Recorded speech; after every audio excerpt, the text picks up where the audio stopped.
जब राम को विश्वास हो गया कि लक्ष्मण अब इस संसार में नहीं रहे, तब उन्होंने सरयू नदी के किनारे लक्ष्मण की दाह क्रिया की, अंतिम संस्कार किया और शत्रुघ्न को राजगद्दी पर, शत्रुघ्न भी जो थे वो राजगद्दी पर बैठने के लिए तैयार नहीं थे। तब अनंग लवण के पुत्र, मतलब कि लव के पुत्र अनंत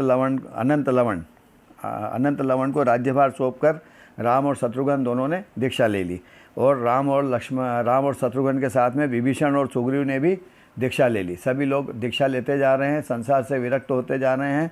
और रामचंद्र जी ने फिर चारण रिद्धिधारी सुव्रत मुनि के पास गए और उनके पास उन्होंने 16,000 राजा और 27,000 रानियों के साथ रामचंद्र ने दीक्षा ली। और उसके बाद में फिर गुरु आज्ञा से रामचंद्र जी एकल विहारी हुए।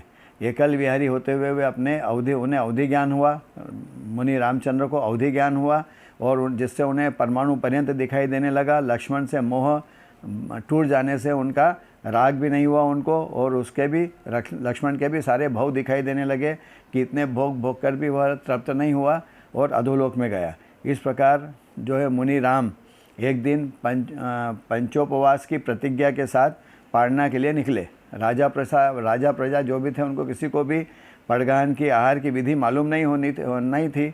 इस प्रकार अंतराय जान करके रामचंद्र जी वापस जंगल में चले गए। तो वहाँ पर प्रतिंद राजा का घोड़ा उन्हें ले आया। एक राजा थे, उनका घोड़ा जबरन उनको तेज़ गति से वहाँ पर ले आया। उसके पीछे पीछे उनको ढूंढते हुए रानी भी आई वहाँ पे जंगल में, और फिर वहाँ पर उन दोनों ने मुनिराज को देखा तो फिर वहाँ पर उनके भाव हुए और उन दोनों राजा रानी ने मुनिराज को आहार कराया। इस प्रकार मुनि रामचंद्र का वहाँ पर जंगल में आहार हुआ और फिर वहाँ पर पंचाश्चर्य हुए।